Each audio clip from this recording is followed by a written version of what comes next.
إني لتطربني الخلال كريمة ضرب الغريب بأوبة وتلاقي وتهزني ذكرى المروءة والندى بين الشمائل هزة المشتاق.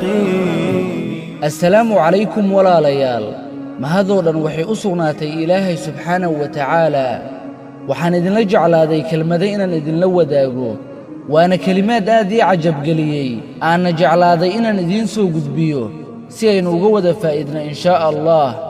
nin faqiih ah oo la oran jiray Abu Layth as-Samarqadi Ilaahay ka raali noqday wuxuu yiri qofkii 7 kelmadood xifdiya Ilaahay agtiisa wuxuu ka noqonayaa qof wanaagsan sidoo kale malaa'ikta agtoodana wuxuu ka noqonayaa qof wanaagsan dambigiisana Ilaahay wuu dhaafayaa haba la ekaadee badda muggeeda wuxuu kaloo helayaa daacada macaankeeda noloshiisa iyo geeridiisana waxay u noqonaysaa mid khayr badan.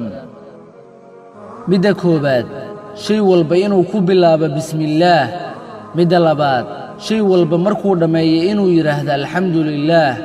midda saddexaad carabkiisa hadduu soo mara hadal xun ama uu sameeyo ficil xun ha yaraada ama ha badnaadee inuu yiraahdo astaghfirullah.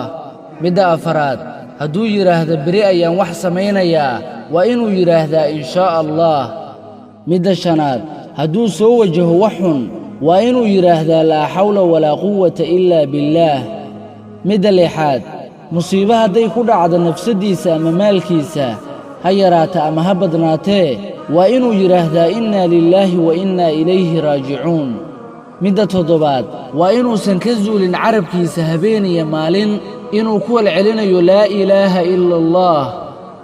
haddaba walaalkay dhegaysanayow noqo mid fahma kuna dhaqma kelmadihii aan kuu soo sheegay sidoo kale la wadaag walaalkaaga kale ee muslimka ah si khayrku dhexdeena ugu faafo.